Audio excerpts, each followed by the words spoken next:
British Prime Minister David Cameron was in Brussels on Friday seeking a deal on immigration controls and launching 3 days of talks that could deliver a draft EU reform package that might keep Britain in the European Union. Over lunch with European Commission President Jean-Claude Juncker, Cameron will discuss in detail how an EU proposal to meet his demands for curbs on other Europeans working in Britain might work, sources close to the negotiations told Reuters. If the Prime Minister and the Union's chief executive can come to terms on a new emergency brake, letting any state cut benefits to workers arriving from the EU if other leaders agree its welfare system is at risk, then the draft package could be circulated to all EU governments on Monday, giving time for wider negotiations until a summit 3 weeks from now. Cameron could give a green light to that process, raising the prospect of an accord in mid-February and a referendum on Britain's EU membership as early as June, over a Downing Street dinner on Sunday with European Council President Donald Tusk.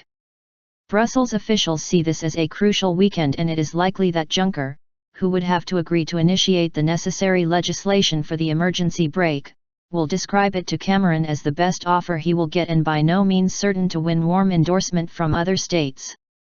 The proposals reported by Reuters on Thursday were welcomed by Cameron's office as a sign of constructive talks. But aides insisted there was no urgency on a deal and that Cameron was sticking for now with his demand to be able to simply bar EU workers from benefits for at least 4 years. As it stands, the EU proposal would cap it at 4 years and give every other member state a veto on pressing the brake. Decision time. Facing tight opinion polls on a referendum he must hold by the end of next year, and with deep Euroscepticism within his own party and cabinet, Cameron must decide when to compromise and launch a campaign to keep Britain in the EU. Signs that a summer flare-up in Europe's refugee crisis could swing Britons against staying in the bloc could also affect his calculation.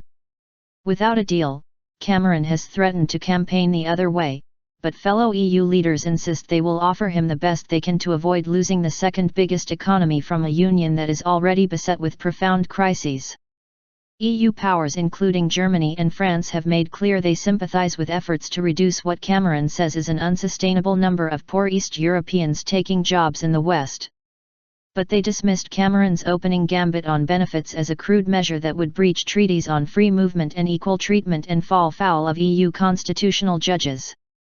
Several states in the Eurozone are also resistant to giving Britain all it wants in the package to be able to protect its sterling-based economy from decisions by the EU currency union. Some East European leaders, anxious not to see their people discriminated against, have said they could accept the emergency brake idea on migration.